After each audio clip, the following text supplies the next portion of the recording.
toda a carne de ver a salvação do nosso Deus.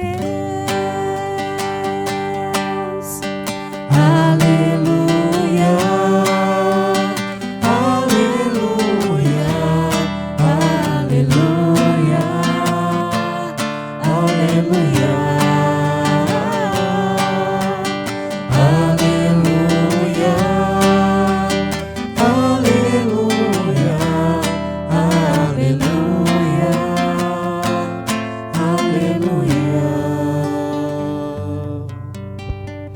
O Senhor esteja convosco. Ele está no meio de nós. Proclamação do Evangelho de Jesus Cristo segundo Mateus. Glória a vós, Senhor.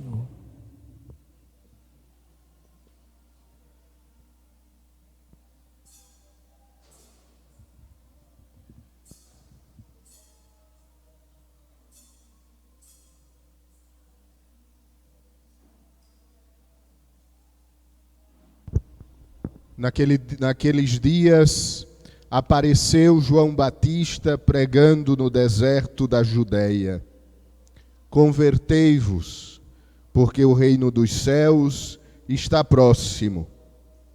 João foi anunciado pelo profeta Isaías, que disse: esta é a voz daquele que grita no deserto: preparai o caminho do Senhor, endireitai suas veredas. João usava uma roupa feita de pelos de camelo e um cinturão de couro em torno dos rins. Comia gafanhotos e mel do campo.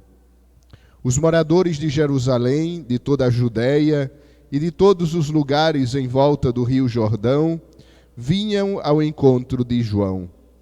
Confessavam os seus pecados e João os batizava no rio Jordão. Quando viu muitos fariseus e saduceus vindo para o batismo, João disse-lhes: raça de cobras venenosas, quem vos ensinou a fugir da ira que vai chegar? Produzi frutos que provem a vossa conversão. Não penseis que basta dizer: Abraão é nosso pai, porque eu vos digo, até mesmo destas pedras, Deus pode fazer nascer filhos de Abraão. O machado já está na raiz das árvores, e toda árvore que não der bom fruto será cortada e jogada no fogo. Eu vos batizo com água para a conversão, mas aquele que vem depois de mim é mais forte do que eu. Eu nem sou digno de carregar suas sandálias. Ele vos batizará com o Espírito Santo e com fogo. Ele está com a pá na mão. Ele vai limpar sua eira e recolher seu trigo no celeiro. Mas a palha, ele a queimará num fogo que não se apaga. Palavra da salvação. Glória a vós, Senhor.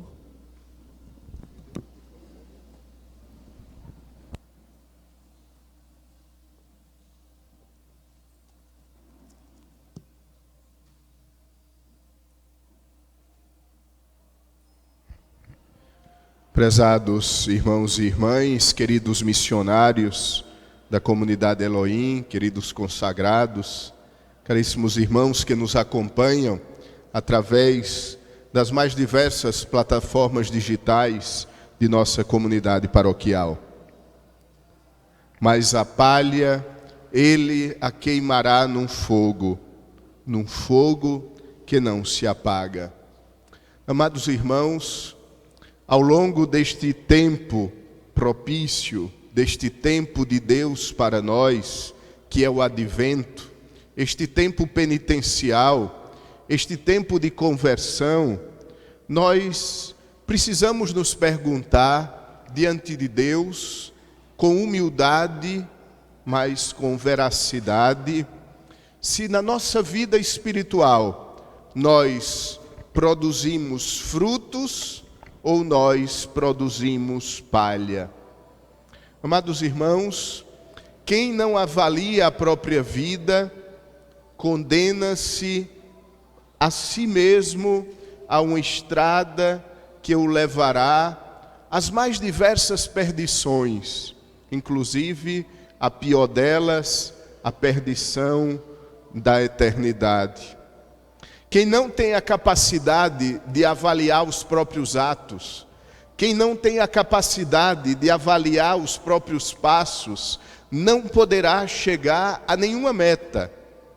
Bastaríamos pensar, já que estamos em época de Copa do Mundo, a seleção que não é capaz de avaliar os seus jogos, as suas jogadas, a sua equipe, ao longo do processo do jogo, ela jamais poderá almejar a taça no final da competição.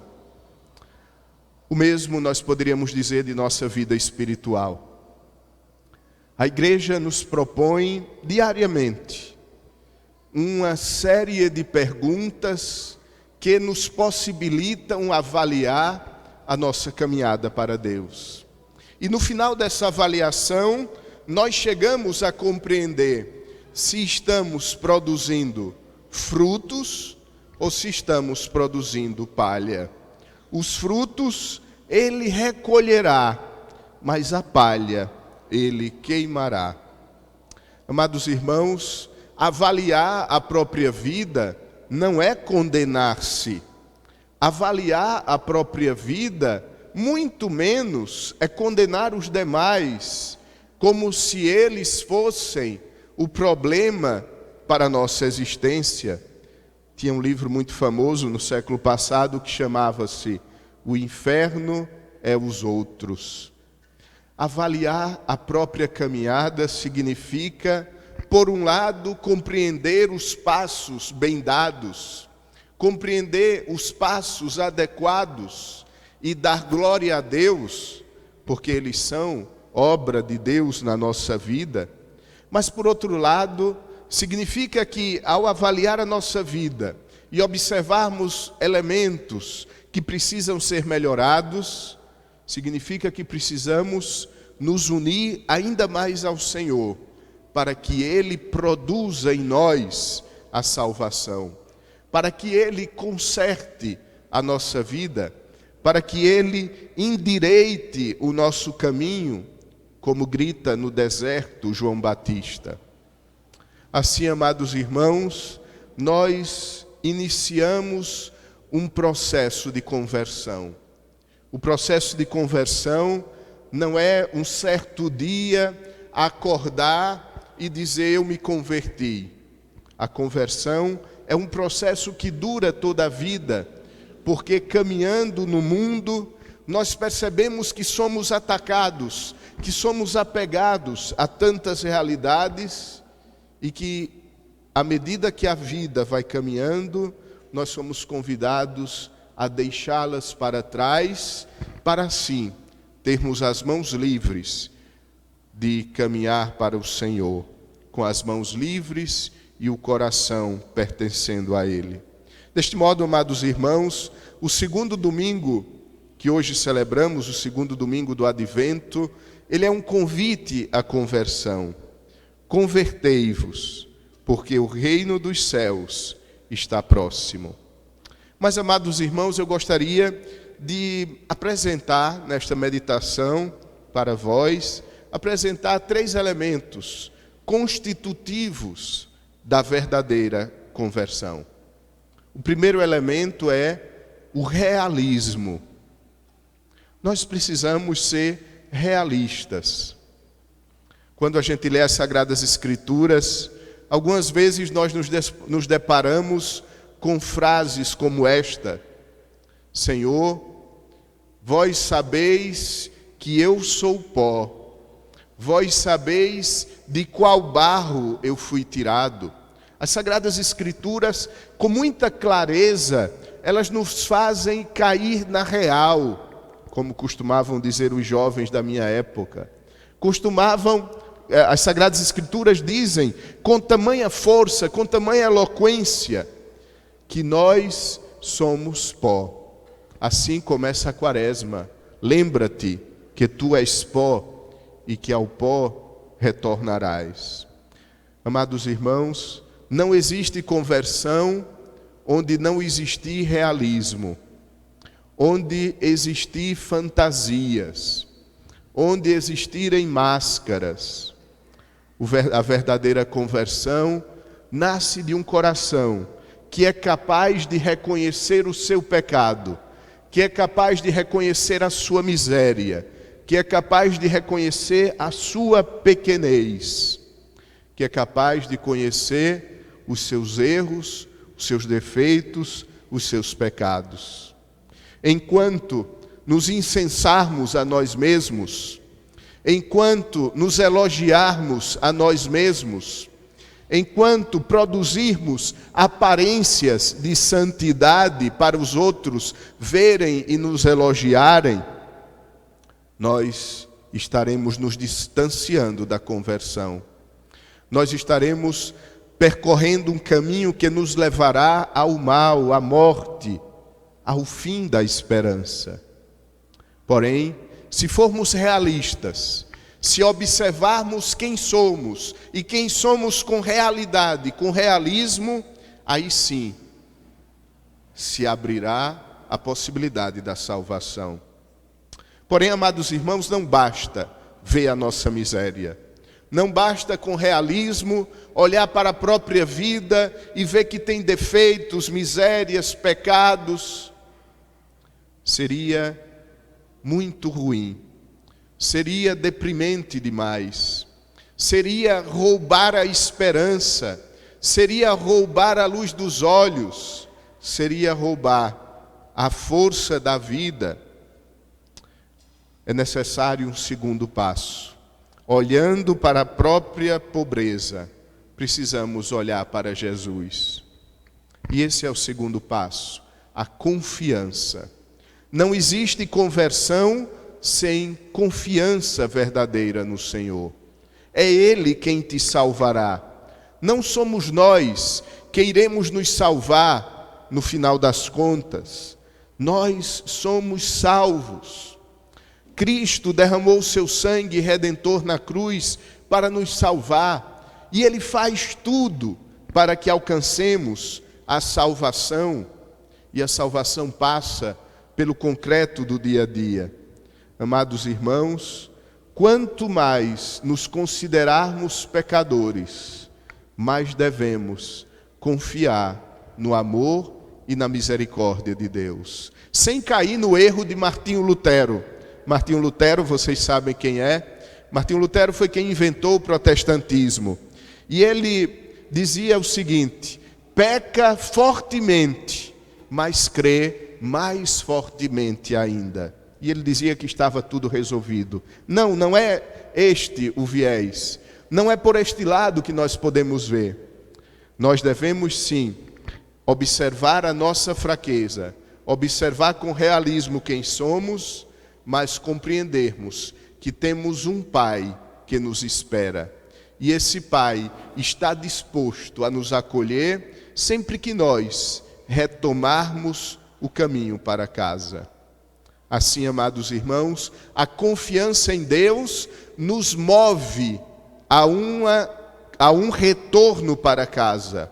A confiança de Deus nos faz caminhar para Ele. E caminhar para Ele significa nos distanciarmos do mal, do pecado, das dificuldades. Realismo, confiança. Porém, amados irmãos, existe ainda um outro aspecto que nós precisamos levar em conta, e é a sinceridade. Só existe verdadeira conversão num coração sincero, num coração que não vive de aparências, num coração que não busca agradar a um grupo, agradar a outro, agradar a B ou C, ou qual seja a letra do alfabeto, mas um coração sincero, que se coloca diante de Deus e por Deus é acolhido. E aí nós entendemos por que São João Batista foi tão duro no evangelho de hoje com os fariseus e os saduceus. Ora, eu ficaria muito contente se eu estivesse pregando no deserto e até os fariseus e os saduceus viessem ao meu encontro. Mas quando João Batista vem os saduceus e os fariseus, ele os chama de raça de cobras venenosas. Quem vos ensinou a fugir da ira que vai chegar? E ele usa esta palavra tão forte, porque ele sabe, porque ele percebe, porque ele vê que aquele gesto que os fariseus e os saduceus estavam fazendo não era um gesto de sinceridade, não era um gesto que brotava do seu coração, mas era pelo contrário, exatamente o contrário, era um gesto que os fazia aparentar conversão, um gesto que os fazia melhor do que os outros, um gesto externo ao seu coração e, portanto, incapaz de realizar a verdadeira conversão. Amados irmãos, nós precisamos então, durante este tempo santo, durante este tempo de graça de Deus na nossa vida, durante este Kairos que Deus realiza na nossa história, nós precisamos nos converter, levando em conta estas 3 atitudes. Repito, para que a gente possa levar para casa essas 3 atitudes e que elas norteiem, que elas guiem a nossa meditação durante a semana. A primeira atitude é o realismo sobre nós mesmos. Abaixo do sol, só existem 2 pessoas sem pecado: nosso Senhor Jesus Cristo, porque é Deus, e sua Santíssima Mãe, que nós celebramos um dos seus dogmas, a Imaculada Conceição. Ela foi concebida no ventre de sua mãe imaculada. Todos os outros seres humanos, inclusive eu e você, somos pobres pecadores. É muito bonito a Ave Maria, rezada pelos franceses, porque eles não dizem só, rogai por nós, pecadores, mas eles dizem, rogai por nós, pobres pecadores. É o que somos.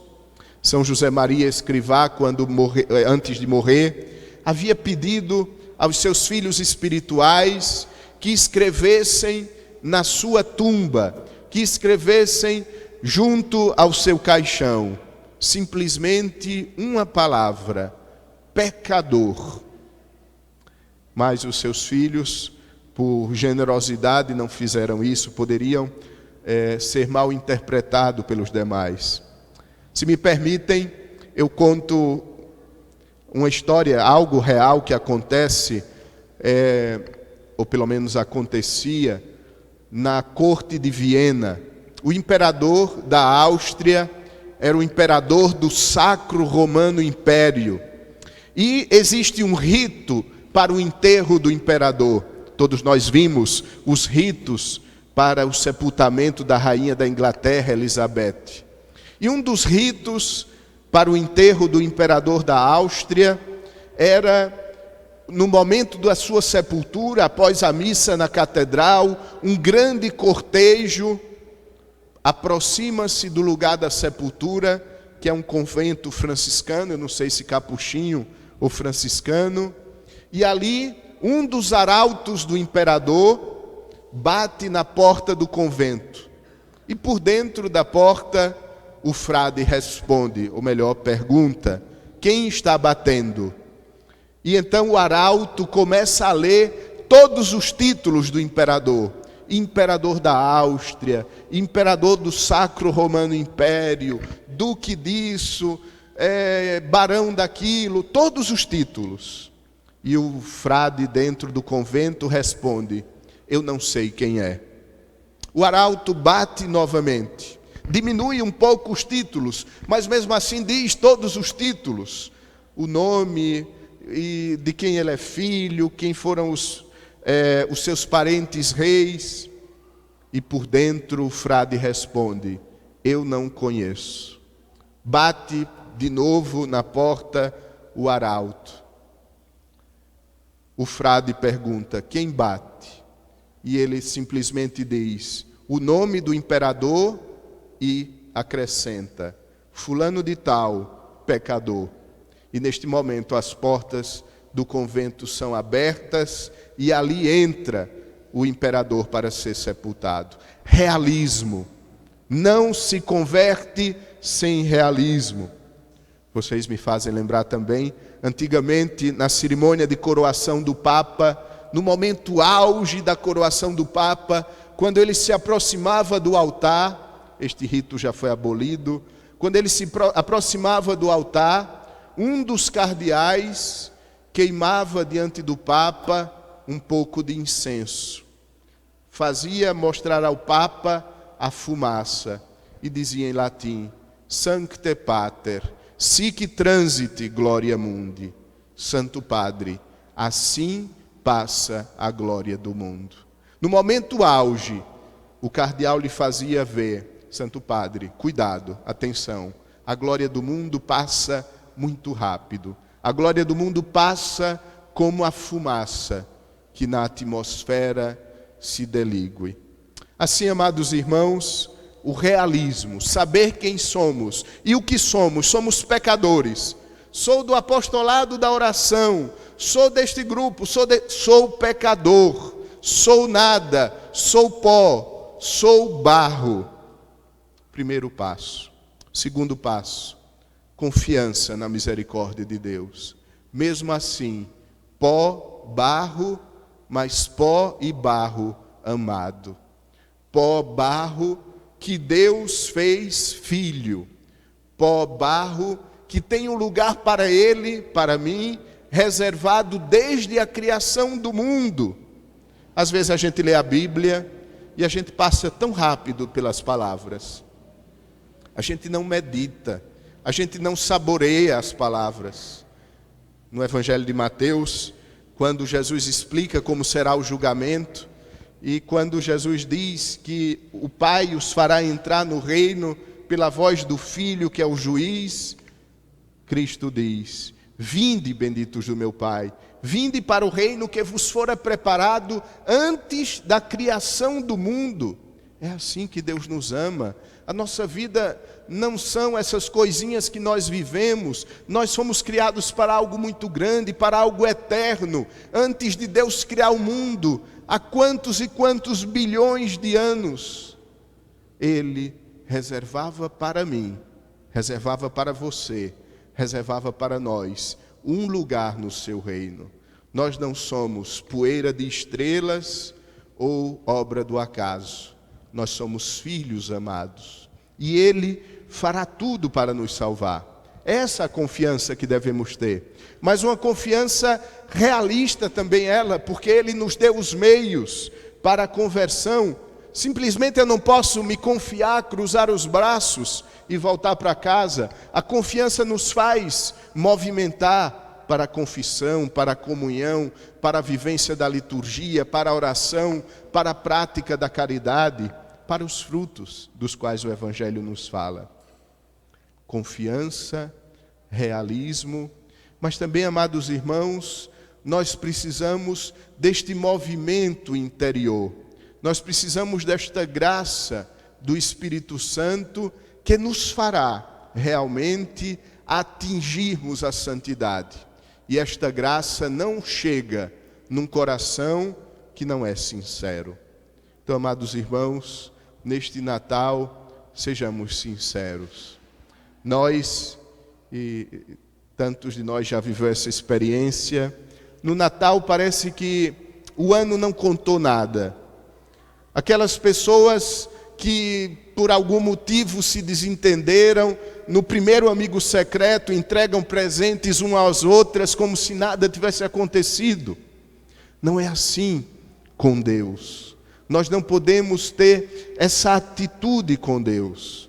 Com Deus nós precisamos de sinceridade. A sinceridade da vida que marcou a experiência de Nossa Senhora e que deve marcar a nossa experiência no caminho para Deus.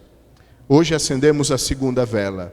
Acenda você também a segunda vela no coração para nos prepararmos para o Natal do Senhor. E aí nós vamos ouvir na primeira leitura, com veracidade, dirigida para nós essa palavra: ao povo que andava nas trevas, surgiu uma grande luz. Quem é este povo? Este povo é eu, este povo é você. E para nós surgiu a luz do menino Jesus, que vindo a nós, nos dá vida e salvação. Amém. De pé, respondamos esta palavra que Deus nos dirige, professando nossa fé. Creio